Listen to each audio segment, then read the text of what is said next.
For John Q. Public is very important for the simple reason it helps educate all of us on what we need to do and how we need to do it. If you've been involved in a disaster event, take a lesson from these communities and others like them. After enduring Hurricane Andrew in 1992, Hurricane Opal in 1996, and a series of El Nino storms for several months during 1997, the state of Florida's Department of Community Affairs initiated the Local Mitigation Strategy, LMS, program. Using post-disaster hazard mitigation grant program funds, the state and FEMA provided technical and financial assistance towards the development of unified city and county mitigation plans to be undertaken in the pre-disaster timeframe. Following severe flooding in Dade County in October 2000, the LMS provided the basis for mitigation decisions made among the 30 municipalities that comprise Dade County, greatly facilitating the recovery process. Anyone who comes to Tulsa, Oklahoma learns quickly that this area is prone to severe thunderstorms, high winds, flooding downpours, and tornadoes. To make matters worse, the geology of the area precludes the construction of basements in most homes. So the City of Tulsa, in partnership with many levels of government and the private sector, began the Safe Room Initiative. Safe rooms are anchored, armored rooms that provide shelter during tornadoes, even when built above ground. The initiative was established with the goal of a tornado-safe room in every newly constructed and existing home by the year 2020. The success of this initiative can be traced to the city's long-standing dedication to planning for reducing losses from hazards.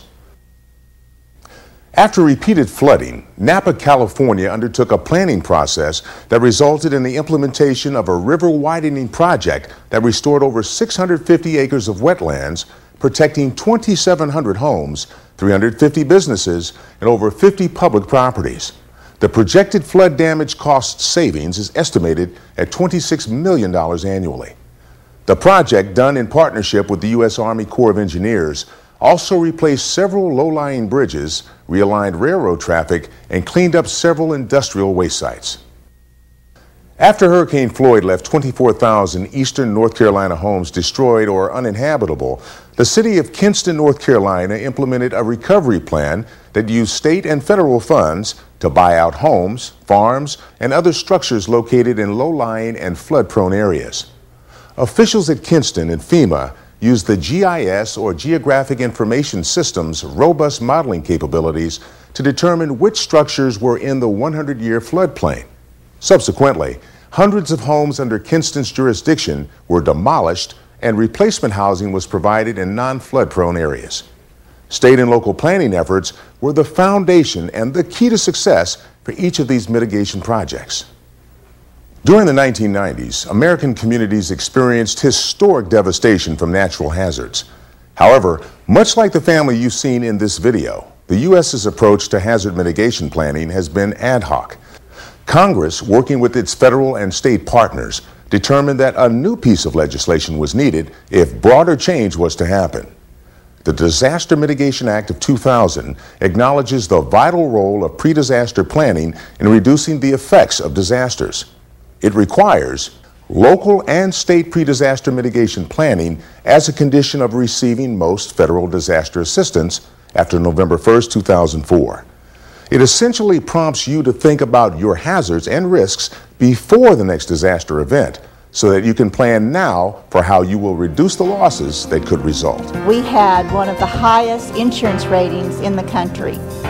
It's through our mitigation planning process and implementation that we now have the lowest insurance rating in the country. We had a series of events that affected our community, an example of having two tropical events, two hurricanes affecting our community in a matter of less than 60 days. And it really truly highlighted that where we've done a lot of good things in our community relates to planning and being prepared, it highlighted things that we need to continue working on collectively. At the Department of Homeland Security's Federal Emergency Management Agency, we are providing a wide range of support to states, tribes, and communities to assist them in meeting the requirements of the Disaster Mitigation Act of 2000. Guidance, checklists, workshops, and other tools will allow for flexibility in how jurisdictions choose to approach mitigation planning. The focus will be on outcomes that reflect the intent of the Disaster Mitigation Act, rather than on a prescriptive approach. Visit the Federal Emergency Management Agency website for more information on mitigation planning. Honey, you gotta see this. Come here, come here. You guys look like you're having fun. Can we go out for ice cream later? Yeah, can we? Absolutely, but first can we get together and take a picture? Now you did bring the camera, didn't you? Yes, I did plan for that. All right. Come on, ladies. Okay. Smile. Real pretty. Whether you are a small town, growing suburb, large city, or tribal organization, you need a plan for the inevitable. The disaster rebuild disaster cycle doesn't work. Solid, cohesive mitigation planning does.